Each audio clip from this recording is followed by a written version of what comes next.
اعوذ باللہ من الشیطان الرجیم، بسم اللہ الرحمن الرحیم۔ گرین نالج کے معزز دوستو، السلام علیکم۔ میں ہوں ابراہیم اور آپ دیکھ رہے ہیں گرین نالج چینل۔ ناظرین کرام، سو عظیم مسلمان فاتحین کا سیریز جاری ہے اور آج ہم بات کریں گے مسلم فاتح نمبر 18 حضرت حمزہ بن ابو مطلب رضی اللہ تعالیٰ عنہ کے بارے میں۔ حضرت حمزہ بن ابو مطلب رضی اللہ تعالیٰ عنہ کی پیدائش 568 یا 570 صدی عیسوی میں ہوئی۔ یہ حضور اکرم صلی اللہ علیہ وسلم کے چچا اور رضائی بھائی ہے۔ دونوں نے طویہ جو ابو لہب کی لونڈی تھی ان کا دودھ پیا تھا۔ بعد کے 6 برس بعد جب ابو جہل حضور اکرم صلی اللہ علیہ وسلم کی مخالفت میں حد سے تجاوز کر گیا تو حضور اکرم صلی اللہ علیہ وسلم کی حمایت کے جوش میں اسلام قبول کر لیا تھا۔ بے حد بے جگری اور دلیر تھے، دوسرے مسلمانوں کے ساتھ مدینہ کو ہجرت کی جنگ بدر میں حصہ لیا اور خوب داد و شجاعت دی۔ حضرت حمزہ بن عبد المطلب رضی اللہ تعالیٰ عنہ رسول اللہ صلی اللہ علیہ وسلم کے چچا بھی تھے اور خالازاد بھائی، کیونکہ حضرت حمزہ اور رسول اللہ صلی اللہ علیہ وسلم کی والدہ ایک دوسرے کی چاچا زاد بہنیں تھیں۔ حضرت حمزہ رضی اللہ تعالیٰ عنہ نبی اکرم صلی اللہ علیہ وسلم کے ہم عمر بھی تھے، لہٰذا اپنے دوسروں چچاؤں کی نسبت نبی اکرم صلی اللہ علیہ وسلم حضرت حمزہ رضی اللہ تعالیٰ عنہ کے ساتھ زیادہ بے تکلفانہ تعلقات رکھتے تھے۔ حضرت حمزہ رضی اللہ تعالیٰ عنہ کی کنیت ابو عمارہ ہے۔ نبی اکرم صلی اللہ علیہ وسلم جب حضرت حتیجہ الکبریٰ رضی اللہ تعالیٰ عنہ کے ہاں نکاح کی عرض سے اپنے چاچاؤں اور دیگر رشتہ داروں کے ساتھ پہنچے تو حضرت حمزہ رضی اللہ تعالیٰ عنہ بھی ہمراہ تھے۔ جب 20 اونٹ مہر کی ادائیگی کا معاملہ آیا تو حضرت حمزہ رضی اللہ تعالیٰ عنہ نے ہی نبی اکرم صلی اللہ علیہ وسلم کو 20 اونٹ دیے تاکہ مہر ادا کیا جا سکے۔ حضرت حمزہ رضی اللہ تعالیٰ عنہ نہایت بہادر اور ماہر جنگجو تھے، آپ پہلوانی بھی کیا کرتے تھے۔ نبی اکرم صلی اللہ علیہ وسلم نے جب اپنے عزیز و اقارب کو اللہ کے حکم سے دعوت حق دی تو حاضرین میں حضرت حمزہ رضی اللہ تعالیٰ عنہ بھی موجود تھے۔ اس سے قبل حضرت حمزہ رضی اللہ تعالیٰ عنہ حرب فجار میں بھی شریک تھے اور نبی کریم صلی اللہ علیہ وسلم کی طرح کمسن ہونے کے باعث اپنے بھائی زبیر عبد المطلب، حارث بن عبد المطلب، ابو طالب اور دیگر کو تیر دیتے جاتے تھے۔ نبی اکرم صلی اللہ علیہ وسلم نے جب لوگوں کو اسلام کی دعوت دینا شروع کی تو حضرت حمزہ رضی اللہ تعالیٰ عنہ نے کسی موقع پر آپ صلی اللہ علیہ وسلم کی مخالفت نہیں کی اور نہ ہی وہ خود اسلام قبول کرنے کا اعلان کیا تھا۔ اسلام کا نور آہستہ آہستہ لوگوں کے دلوں میں گر کرتا جا رہا تھا۔ اسلام نے اپنے فطری حسن و جمال سے بڑے بڑی شخصیات کو اپنی گردیدہ بنا لیا تھا۔ روزانہ کوئی نہ کوئی عظیم شخصیت قبول اسلام کے ذریعے اس کی قوت میں اضافے کا باعث بن رہا تھا۔ اسلام کے مخالف مشرکین کا اجتماعی رد عمل ابھی شروع نہیں ہوا تھا، لیکن اکا دکا ایسے واقعات ظہور پذیر ہوتے رہے جس سے کفار کا بغض ظاہر ہونے لگا۔ ایک دن نبی اکرم صلی اللہ علیہ وسلم صفا کی پہاڑی پر تشریف فرماتے کہ ادھر سے ابو جہل کا گزر ہوا اور نبی کریم صلی اللہ علیہ وسلم کو دیکھا تو اس کے سینے میں بغض عینات کا جو لاوا سگ رہا تھا وہ پھوٹ کر باہر آیا اور اس بدبخت نے سب و شمتم کے تیر برسانی شروع کر دی۔ نبی اکرم صلی اللہ علیہ وسلم نے اپنے فطری حلم و وقار کا ظاہر کرتے ہوئے اس کا کچھ جواب نہیں دیا۔ چنانچہ ابو جہل کا غصہ اور تیز ہوا اور اس کے ہاتھ میں ایک ڈنڈا تھا جو اس سے مارنا شروع کیا۔ جب دل کا غبار نکل گیا تو وہ اترا ہوا صحن حرم میں اپنے دوستوں کی محفل میں چلا گیا۔ رسول اللہ صلی اللہ علیہ وسلم بھی خاموشی سے گھر تشریف لے آئے۔ عبداللہ بن جدان کا گھر کوہ صفا کے قریب تھا اور اس کی ایک لونڈی تھی، اس نے یہ سارا واقعہ دیکھ لیا تھا۔ حضرت حمزہ رضی اللہ تعالیٰ عنہ اس روز شکار کے لیے جنگل میں گئے ہوئے تھے۔ چاش کے وقت ایک کامیاب شکاری کی طرح شاداں اور فراں واپس آ رہے تھے۔ ان کا معمول تھا کہ شکار سے واپسی پر پہلے حرم شریف میں حاضری دیتے اور پھر بیت اللہ کا طواف کرتے، پھر سین حرم میں روسا قریش کے الگ الگ محفلوں میں جایا کرتے تھے۔ اس روز بھی آپ اس ارادے سے حرم شریف کی طرف جا رہے تھے اور کوہ صفا کے پاس سے گزرے تو عبداللہ بن جدان کی جس لونڈی نے نبی اکرم صلی اللہ علیہ وسلم پر ابو جہل کے ظلم کا منظر دیکھا تھا، وہ ان کا راستہ روک کر کھڑی ہوئی اور کہا کہ اے ابو عمارہ، آج تیری بھتیجے کے ساتھ ابو جہل نے یہ وحشیانہ سلوک کیا ہے۔ پہلے گالیاں دیتا رہا اور جب نبی اکرم صلی اللہ علیہ وسلم نے خاموشی اختیار کی تو اسے مار کر لہو لہان کر دیا۔ یہ سن کر حضرت حمزہ رضی اللہ تعالیٰ عنہ کے تن بدن میں گویا آگ سی لگ گئی۔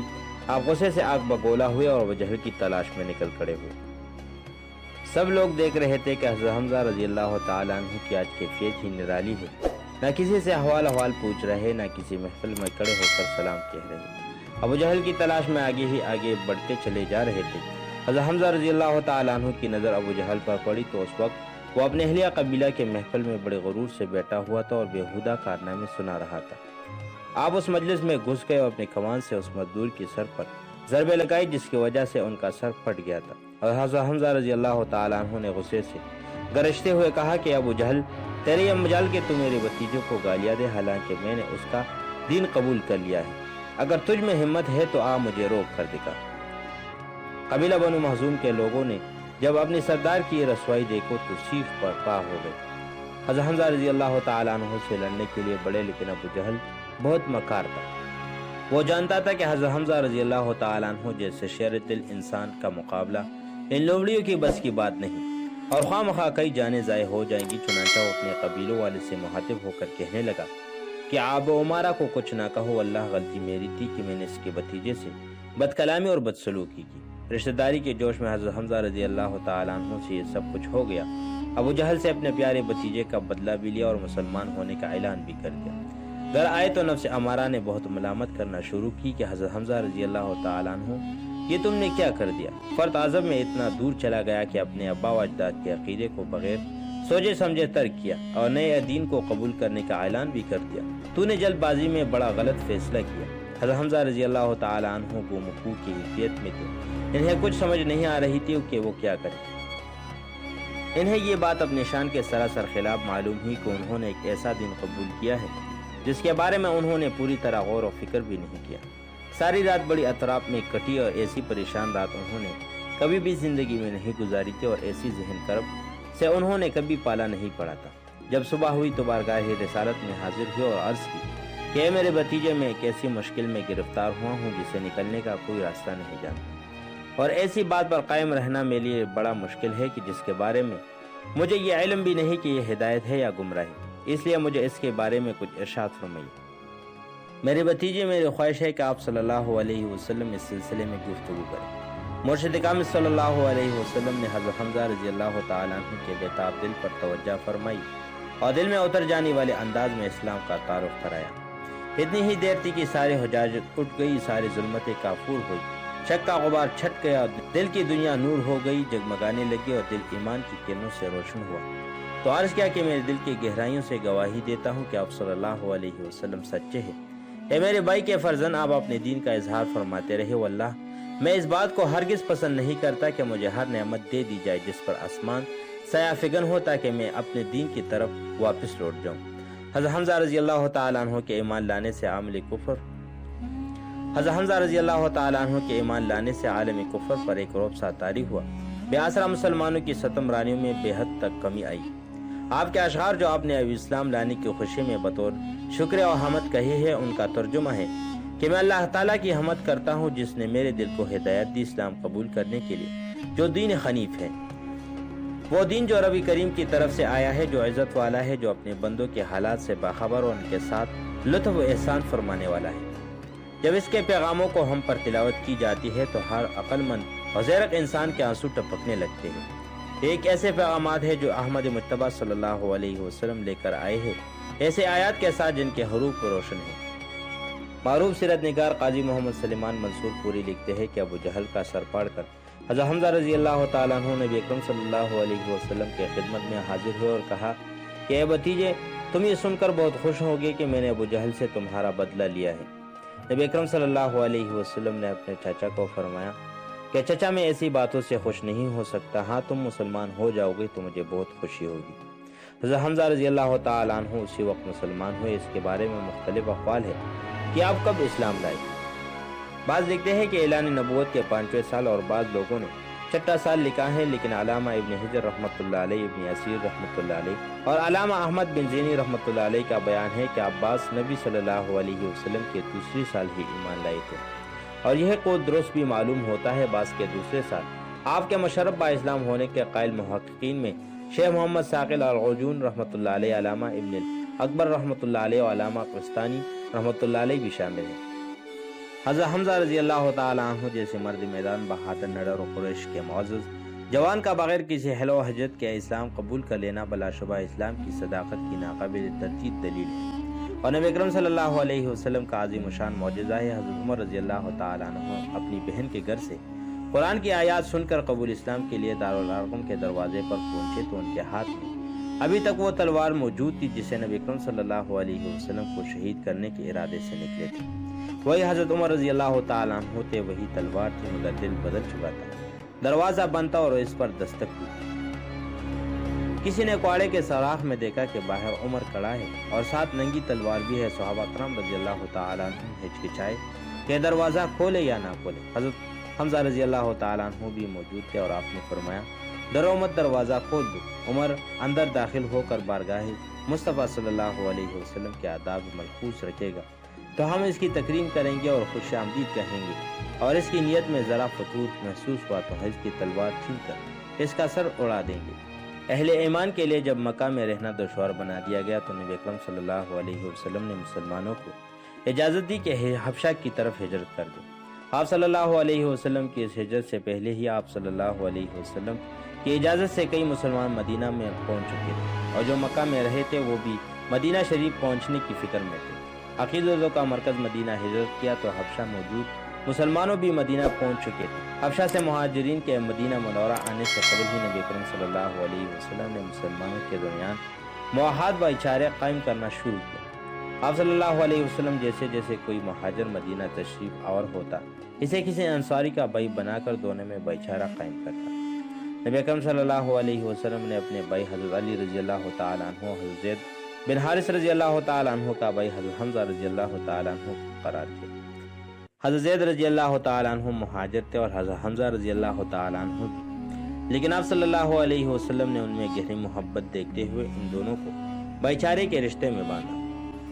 غزوہ بدر میں جب کہ ابھی جنگ شروع نہیں ہوئی تھی، پہلے کفار کی طرف سے عتبہ، شیبہ اور ربیہ میدان میں اور مسلمانوں کو للکارا 3 انصار شیروں کی طرح سامنے آئے، مگر کفار نے ان کے مقابلہ کرنے سے انکار کرتے ہوئے کہا کہ ہمارے ساتھ مقابلے کے لیے ہماری ہی قوم کے آدمی ہونے چاہیے۔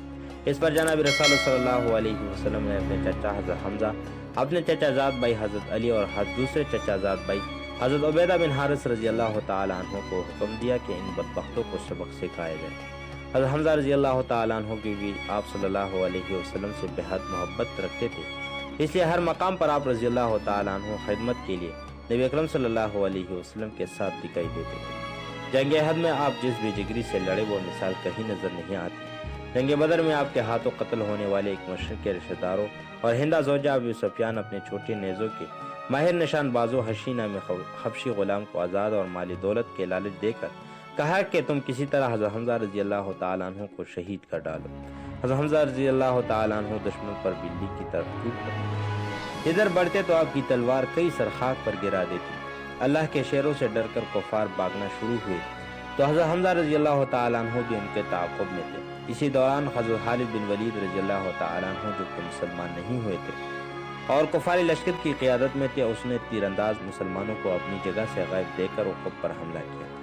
اس وقت صرف 10 کے قریب تیر اندازوں نے کفار کے اس دستے کو روکنے کی کوشش کی اور سب شہید ہو گئے۔ اسی اثنا میں کفار کی ایک جوان رائنہ عورت میدان میں آئی اور کفار کا گرتا ہوا جھنڈا اٹھا کر بھاگنے والوں کو غیرت دلائی کہ تم گھر بیٹھو اور ہم عورتیں اپنی لات و عزا بتوں کی خاطر اپنی سر کٹوا دیں گے۔ یہ سن کر اور اپنے جھنڈے کو بلند دیکھ کر بھاگنے والے کفار بھی واپس میدان میں پلٹے۔ اسی اثنا میں دوسرے مسلمانوں کی طرح حضرت حمزہ رضی اللہ تعالیٰ عنہ بھی دونوں طرف سے کفار کے نرغے میں آ گئے۔ اسی حالت میں بھی تلوار موت بن کر کفار پر وار ہو رہی تھی۔ ایک روایت کے مطابق جب آپ کے ہاتھوں سے 37 کے قریب کفار قتل ہو چکے تھے تو اچانک ایک پتھر سے آپ کا پاؤں پھسل گیا اور حضرت حمزہ رضی اللہ تعالیٰ عنہ زمین پر گر گئے۔ گرتے وقت آپ کے جسم سے ذرہ کا کچھ حصہ ہٹ گیا۔ وحشی نے فوراً اپنا حربہ نشانہ لے کر پھینکا جس سے آپ رضی اللہ تعالیٰ عنہ شہید ہوئے۔ شہادت کے بعد وحشی نے آپ کا سینہ چھاک لیا اور کلیجہ نکال کر ہندہ کے پاس لے گیا۔ اس ظالم عورت نے کلیجہ دانتوں سے چبانا چاہا مگر چبا نہ سکی اور تھوک دیا۔ کفار چکے حضرت حمزہ رضی اللہ تعالیٰ عنہ کے ہاتھوں بدر و احد دونوں لڑائیوں میں سخت احسان اٹھانا پڑا تھا، چونکہ انہوں نے اپنے انتقام کی آگ کو سر کرنے کے لیے حضرت حمزہ رضی اللہ تعالیٰ عنہ کی شہادت کو کافی نہ سمجھا، بلکہ ان کے اعضاء کاٹ کر لاش کو قیمے کے ڈھیر میں بدل دیا اور لاش پر گھوڑے دوڑا کر اسے مسل دیا۔ فتح مکہ کے وہ وحشی مکہ سے فرار ہو گیا تھا، لیکن اسے کہیں بھی امان نہ مل سکی۔ ہر جگہ مسلمان غالب آ رہے تھے۔ آخر وہ مدینہ منورہ میں آ کر حضور اکرم صلی اللہ علیہ وسلم کے خدمت میں حاضر ہوا اور اسلام قبول کر لیا۔ نبی اکرم صلی اللہ علیہ وسلم نے اس کے اسلام کو قبول کیا اور کہا کہ یہ وحشی ذرا بتا تو صحیح تو نے میرے چچا حضرت حمزہ رضی اللہ تعالیٰ عنہ کس طریقے سے شہید کیا؟ وحشی نے کفار کی لالچ دلانے اور ہندا کی ترغیب بیان کرنے کے بعد کہا کہ میں لڑائی میں دیکھتا تھا کہ ایک نوجوان جس طرف بڑھتا ہے قریش کی لاشوں کے ڈھیر لگا جاتا ہے۔ کفار اس کا سامنا کرنے سے کتراتے ہیں، اس کے خوف کی وجہ سے کفار کے چہرے زرد پڑے ہیں۔ میں نے کسی سے پوچھا کہ وہ جوان کون ہے تو کسی نے بتایا کہ حضرت حمزہ بن عبد المطلب رضی اللہ تعالیٰ عنہ ہے۔ اس کے بعد میں نے لڑائی کی باقی سرگرمیوں سے الگ ہو کر حضرت حمزہ رضی اللہ تعالیٰ عنہ پر اپنا حربہ پھینکنے کا موقع ڈھونڈنے لگا، اور وہ جس سمت برتے میں کسی نہ کسی کے اونٹ سے اسی طرف بڑھنے لگا۔ حضرت حمزہ رضی اللہ تعالیٰ عنہ لوہے کی ذرا پہنے ہوئے تھے، جس کے باعث مجھے حربے کا نشانہ لینے کے لیے جسم کا کوئی حصہ دکھائی نہیں دے رہا تھا۔ پھر بھی میں ان کے قریب رہنے کی کوشش میں رہا، اور آخر ایک مقام پر آپ کا پاؤں کسی پتھر پر پھڑ گیا، آپ کا جسم غیر متوازن ہوا اور آپ زمین پر گر پڑے۔ اسی اثنا میں گردن اور سینے کے قریب سے ذرا ہٹ گئی۔ میں تو پہلے سے ہی موقع ڈھونڈ رہا تھا، فوراً حربہ ہاتھوں میں تولا اور نشانہ لے کر پھینکا۔ نشانہ ٹھیک رہا اور حربہ سیدھا سینے میں جا لگا۔ اس کے بعد میں نے اس کا سینہ چھانک کر کلیجہ نکالا اور ہندا کی فرمائش پر اسے پیش کر دیا۔ رسول اللہ صلی اللہ علیہ وسلم نے جو اس وحشی کا بیان سنا تو حضرت حمزہ رضی اللہ تعالی عنہ کا بھولا ہوا غم واپس تازہ ہوا، اور آپ صلی اللہ علیہ وسلم کی آنکھوں سے موتی ٹپک پڑے۔ آپ صلی اللہ علیہ وسلم نے وحشی سے کہا کہ جاؤ اور کبھی اپنا چہرہ مجھے نہ دکھانا۔ جنگ احد ختم ہوئی تو شہداء کی لاشیں ایک جگہ جمع ہو گئی۔ حضرت حمزہ رضی اللہ تعالی عنہ کی لاش دوسرا شہداء سے کچھ دور تھی۔ جب رسول اللہ صلی اللہ علیہ وسلم کو اپنے چچا نظر نہ آئے تو کہا کہ کوئی حضرت حمزہ رضی اللہ تعالی عنہ کے بارے بھی معلوم کرے۔ صحابہ کرام رضی اللہ تعالی عنہ کو کچھ دور حضرت حمزہ رضی اللہ تعالی عنہ کی مسلح شدہ لاش مل گئی۔ اسی اثنا میں حضرت حمزہ رضی اللہ تعالی عنہ کی بہن حضرت صفیہ رضی اللہ تعالی عنہم شہداء کی لاشوں کی طرف آتی دکھائی دی تو نبی اکرم صلی اللہ علیہ وسلم نے ان کے بیٹے حضرت زبیر بن عوام رضی اللہ تعالی عنہ کو حکم دیا کہ اپنی ماں کو دور رکھو۔ کئی حضرت حمزہ رضی اللہ تعالی عنہ کی لاش دیکھ کر وہ خواص نہ کھو دی۔ حضرت زبیر رضی اللہ تعالی عنہ بھاگتے ہوئے گئے اور والدہ کو آگے جانے سے روکا۔ حضرت صفیہ رضی اللہ تعالی عنہ نے بیٹے کے سینے پر مکہ مارتے ہوئے کہا کہ سامنے سے ہٹ جاؤ، مجھے معلوم ہے کہ میرا بھائی کی لاش کا مسلح کیا گیا ہے، میں لاش پر کڑی ہو کر بین نہیں کروں گی۔ حضرت زبیر رضی اللہ تعالی عنہ نے نبی اکرم صلی اللہ علیہ وسلم کو والدہ کی گفتگو پہنچا دی۔ آپ صلی اللہ علیہ وسلم نے فرمایا کہ انہیں آنے دو۔ حضرت صفیہ رضی اللہ تعالی عنہ حضرت حمزہ رضی اللہ تعالی عنہ کی کفن کے طور پر دو چادر لائی تھی۔ نبی اکرم صلی اللہ علیہ وسلم نے ایک چادر حضرت حمزہ رضی اللہ تعالی عنہ پر ڈال دی اور ایک انصاری کی مسلح شدہ لاش پر ڈال دی۔ حضرت حمزہ رضی اللہ تعالی عنہ کے پاؤں ننگے رہ گئے اور آپ رضی اللہ تعالی عنہ کے پاؤں حرمل گاہ سے چھپائے گئے۔ بارگاہ مصطفیٰ صلی اللہ علیہ وسلم سے حضرت حمزہ رضی اللہ تعالی عنہ کو ان کی بہادری اور جان نثاری کے بعد سید الشہداء کا لقب عطا کیا گیا۔ حضرت امیر معاویہ رضی اللہ تعالی عنہ کے دور میں ایک مرتبہ احد کے قریب شہداء کی قبریں والے علاقے کی کھدائی کی گئی تو تیر کدال کی ایک ضرب سید الشہداء حضرت حمزہ رضی اللہ تعالی عنہ کے پاؤں پر لگی، جس سے خون جاری ہوا۔ عمرۃ القضاء کے بعد مسلمان مدینہ منورہ واپس جانے لگے تو ایک 10-11 برس کی بچی چچا مجھے بھی اپنے ساتھ لے جاؤ کہتی ہوئی نبی اکرم صلی اللہ علیہ وسلم کی سواری کی طرف دوڑنے لگی۔ یہ بچی حضرت حمزہ رضی اللہ تعالی عنہ کی بیٹی حضرت عمارہ رضی اللہ تعالی عنہ بتائی جاتی ہے، اور اس کے نام پر آپ رضی اللہ تعالی عنہ کی کنیت ابو عمارہ ہے۔ سیرت کی اکثر کتابوں میں اس مقام پر اس بچی کی عمر یہی بتائی گئی ہے، لیکن یہاں اختلاف کی ایک گنجائش معلوم ہوتی ہے کہ جب سن 2 نبی صلی اللہ علیہ وسلم کو حضرت حمزہ رضی اللہ تعالی عنہ نے ابو جہل سے نبی اکرم صلی اللہ علیہ وسلم پر ظلم کا انتقام لیتے ہوئے اس کا سر پھاڑ دیا تھا تو ابو جہل نے اپنے ساتھیوں سے کہا کہ ابو عمارہ کو کچھ نہ کہو، غلطی میری تھی کہ میں نے اس کے بھتیجے کے ساتھ زیادتی کا سلوک کیا تھا۔ اسے معلوم ہوتا ہے کہ سن 2 نبی صلی اللہ علیہ وسلم میں حضرت حمزہ رضی اللہ تعالی عنہ کی بیٹی حضرت عمارہ رضی اللہ تعالی عنہ موجود تھی۔ اس کی عمر اس وقت چند ماہ بھی تسلیم کی جا سکتی ہے، اور اس موقع پر یہ 22-23 سال کی خاتون بھی ہو سکتی ہے، مگر کم سن لڑکی نہیں، لہٰذا تو محققین سے عمر بیان کرنے سے فروزاش نہیں ہو سکتی۔ یا پھر حضرت عمارہ رضی اللہ تعالی عنہ کے علاوہ بھی حضرت حمزہ رضی اللہ تعالی عنہ کی کوئی بیٹی تھی جو اس موقع پر نبی اکرم صلی اللہ علیہ وسلم کے ساتھ مدینہ واپس جانے کے لیے دوڑ رہی تھی۔ جب یہ بچی دوڑتی ہوئی آ رہی تھی تو 3 صحابہ کرام رضی اللہ تعالی عنہم اس کی طرف ہاتھ بڑھائے۔ حضرت علی، حضرت زید بن حارثہ، حضرت جعفر بن ابی طالب رضی اللہ تعالیٰ عنہ، اور ایک کی تمنا تھی کہ وہ اس بچی کو اپنے ہاں رکھے۔ حضرت علی رضی اللہ تعالیٰ عنہ کا دعویٰ تھا کہ وہ اس بچی کے چچا زاد بھائی ہے۔ حضرت زید رضی اللہ تعالیٰ عنہ کا دعویٰ تھا کہ حضرت حمزہ رضی اللہ تعالیٰ عنہ کے ساتھ ان کے مواخات تھی، اور آخر حضرت حمزہ رضی اللہ تعالیٰ عنہ دینی بھائی تھے، لہٰذا بچی کی پرورش کے لیے ان کو فوقیت دے دی گئی۔ ان دونوں کے علاوہ حضرت جعفر بن ابی طالب رضی اللہ تعالیٰ عنہ کا دعویٰ بھی تھا کہ حضرت حمزہ رضی اللہ تعالیٰ عنہ ان کے چچا تھے، جبکہ حضرت حمزہ رضی اللہ تعالیٰ عنہ کی اہلیہ اور حضرت جعفر رضی اللہ تعالیٰ عنہ کی اہلیہ دونوں ایک دوسرے کی بہنیں تھیں، جس بنا پر حضرت جعفر رضی اللہ تعالیٰ عنہ کی بیوی بچی کی خالہ ہوئی، لہٰذا ماں کی تربیت کے لیے لڑکیوں کی خاطر خالہ سے بڑھ کر کوئی نہیں ہو سکتا۔ نبی اکرم صلی اللہ علیہ وسلم نے سب کے دعوے سن کر بچی کو حضرت جعفر رضی اللہ تعالیٰ عنہ کے حوالے کر دیا۔ حضرت عباس رضی اللہ تعالیٰ عنہ کے ساتھ حضرت حمزہ رضی اللہ تعالیٰ عنہ کا نام بھی عباسی دور خلافت میں خطبے میں شامل کیا گیا۔ حضرت حمزہ رضی اللہ تعالیٰ عنہ کی شادی اپنے بڑے بھائی حضرت عباس رضی اللہ تعالیٰ عنہ کی اہلیہ حضرت لبابہ فضلی رضی اللہ تعالیٰ عنہ کی چھوٹی بہن حضرت سلمہ رضی اللہ تعالیٰ عنہ سے ہوئی۔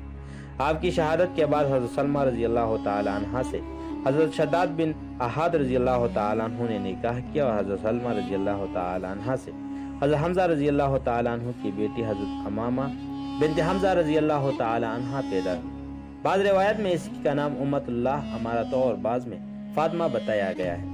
اسی امامہ کا نکاح حضرت ابو مسلمہ رضی اللہ تعالیٰ عنہ اور حضرت ام سلمہ رضی اللہ تعالیٰ عنہ کے بڑے بیٹے حضرت مسلمہ رضی اللہ تعالیٰ عنہ سے خود رسول اللہ صلی اللہ علیہ وسلم نے پڑھوایا ہوا ہے۔